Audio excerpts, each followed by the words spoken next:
Hi, my name is Trevor Dunn, and here are the films that I watched from October 22nd to October 28th. I watched Mean Streets on October 22nd. This is Martin Scorsese's first film about the Mafia. I wanted to watch this because there's a new documentary out right now called Mr. Scorsese. It's 5 episodes on Apple TV, and it chronicles his entire life. I wanted to fill in some of the blank spots that I have in Scorsese's filmography. Mean Streets stars Harvey Keitel as Charlie, a small-time hood who has a chance at making it big in the mob. The only problem is his buddy, Johnny Boy, played by Robert De Niro, keeps making trouble. He doesn't pay his debts, he's rude, and gets into fights. As tension escalates, Charlie will have to pick between his future or his friend. You learn in the Scorsese documentary that Johnny Boy is based off of one of Marty's friend's brothers, and you meet the real-life Johnny Boy in the documentary. The film is a portrait of life that Scorsese lived in, and something that he would go back to.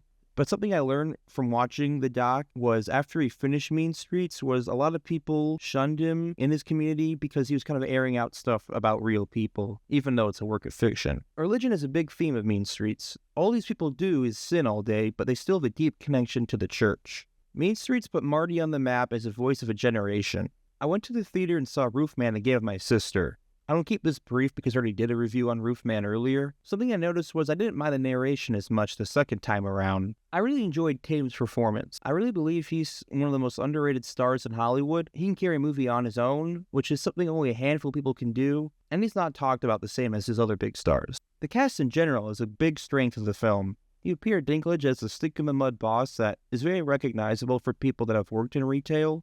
Juno Temple plays Lakeith Stanfield's girlfriend, and the two of them are maybe in 10 minutes of the film, and both are hilarious. As well as Jimmy Yang, who plays a car salesman for one scene. Roofman is so nice, I had to see it twice.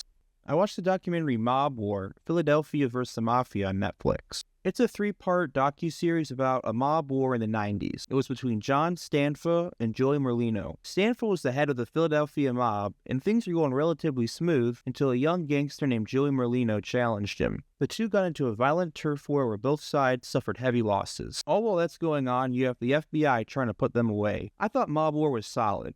It's your average crime documentary. It didn't have anything that blew me away or showed me anything that I haven't seen before, but if you like crime docs, it's worth a watch. Maybe watch it while working out or doing some chores. I watched Halloween 2 on October 25th. It takes place literally right after the original Halloween. The first 5 minutes of Halloween 2 are the last 5 minutes of Halloween 1. Michael Myers is after Jamie Lee Curtis, who plays Laurie Strode. Surviving the events of the first film, Laurie is taken to a hospital. While she's recovering, Dr. Loomis, played by Donald Pleasance, is out looking for Michael. In their search, they see someone with a Michael Myers mask. Dr. Loomis prepares to shoot him, but before he can get a shot off, a cop car slams into the masked man at 100 miles per hour and smashes him into a truck that explodes. It's so jarring that all you can do is laugh. As everyone in Haddonfield thinks that Michael Myers is dead, Michael starts making his way to the hospital and begins picking the staff off one by one. In this film, we also find out that Michael is Laurie's brother. The two of them have a sort of spiritual connection. Halloween 2 has none of the fun dialogue and banter as the first one, and is definitely missing Carpenter's direction. But I think Rick Rosenthal did a solid job. I really enjoyed the hospital setting. Michael has some pretty inventive kills. It's just impossible to live up to the original. Laurie in particular is handicapped especially. She spends 75% of the film in bed, recovering from the events of Halloween. When it's the final showdown between Laurie, Loomis, and Michael,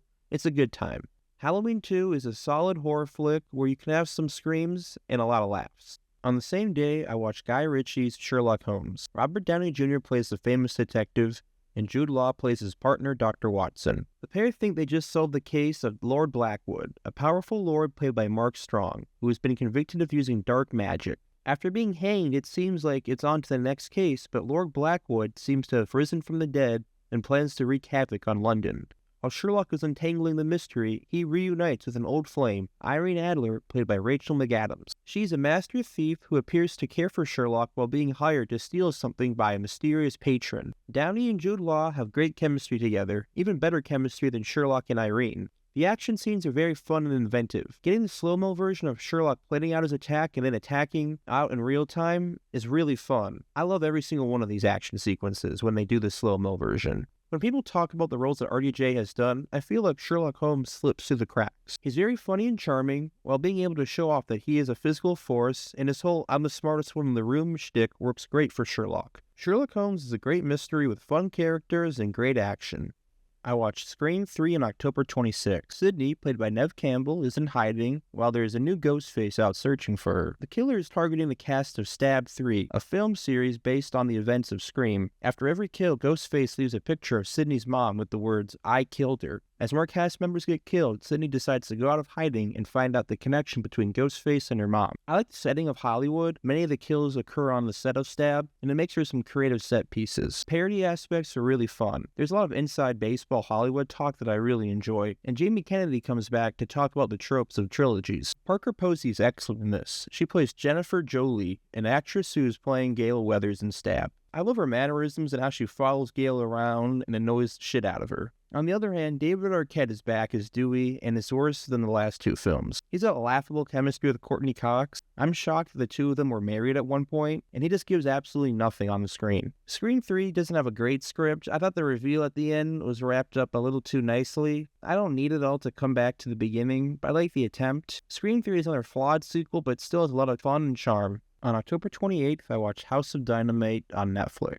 Directed by Catherine Bigelow, this is her first film since Detroit, which came out in 2017. House of Dynamite is about when a nuke is launched at America and everyone is trying to figure out where it's headed and who sent it. You have Rebecca Ferguson, who is working in the Situation Room trying to figure out responses. Tracy Letts is a general who wants to strike back before America's enemies can strike again. Gabriel Brasso plays an advisor who urges caution, and Idris Elba plays the president. We see all these people interact on conference calls, but never in person. The film is structured in three parts. First is from the perspective of Rebecca Ferguson, the second is from Tracy Letts and Gabriel Brasso, and the last is Idris Elba. All three parts start before the missile is in the air and end at the same spot. We don't see the perspective of the other characters when we're in their chapter. We only see FaceTime recordings or just audio from the other people. I didn't love this structure because after you end a chapter, it takes 5 to 10 minutes for it to build back up again, and it gets kind of boring having to wait around for the characters to discover the missile. There are some good moments when the structure works, but overall the pieces don't come together. I wish the film had more of an epilogue because after it ends, I felt pretty disappointed. House of Dynamite is a decent political thriller that doesn't come together in the end. These are the films I watched this week. Thank you for watching. Please like and subscribe, and I'll see you next time.